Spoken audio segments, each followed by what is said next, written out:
For today's video mga ka-viewers, ipapakita ko po dito yung pinapagawa ni boss na milpol kung saan po ilalagay po namin yung mga lalaki dito at yung mga pilay na manok. Ito po ay ang tawag dito ay milpol po mga ka-viewers. Napakaganda nga pala ng lugar dito sa amin mga ka-viewers. Kasi makikita nyo naman dyan, green ang damo at ang langit ay napaka-aliwalas kung titingnan mga ka-viewers. At ito naman nga mga ka-viewers ay isa pong kasama ko dito sa farm. May gusto daw pong ipakita sa akin. Kaya ito po, pinapanood namin yung gusto niyang ipakita sa akin mga ka-viewers. Isa po itong upuan na hindi po kayo gagamit ng bisagra mga ka-viewers. DIY po, kumbaga mga ka-viewers. Kaya po, gayahin ko daw, sabi ng kasama ko dito.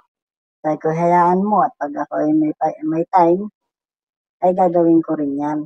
Ako naman ay mahilig din talaga magpanday mga ka-viewers. Kaya sabi niya sa akin, gagawa na daw siya ngayon ng upuan. Gusto na din daw niyang gayahin.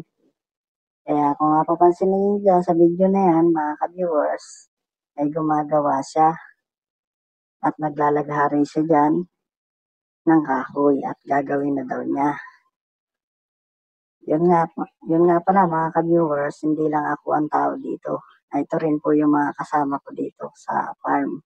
Makikita ninyo dyan mga ka-viewers, ito po yung mahabang parang patuloy na yan, dyan po kami dadaan mga ka-viewers.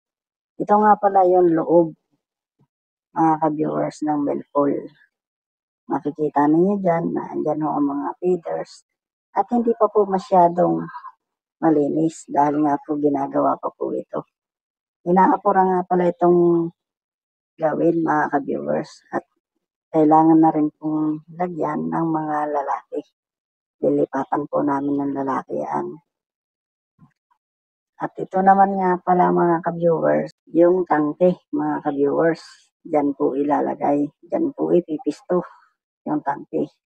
Makikita ninyo dyan sa aking kasama na ito, extra nga lang sa aking vlog mga ka-viewers. Kasi natutuwa akong videohan mga ka-viewers kasi gumagawa nga siya ng DIY na upuan. Ayan nga at pinitikan ko. Ayan nga pala tuwan-tuwa nga sa aking pagpitik mga ka-viewers.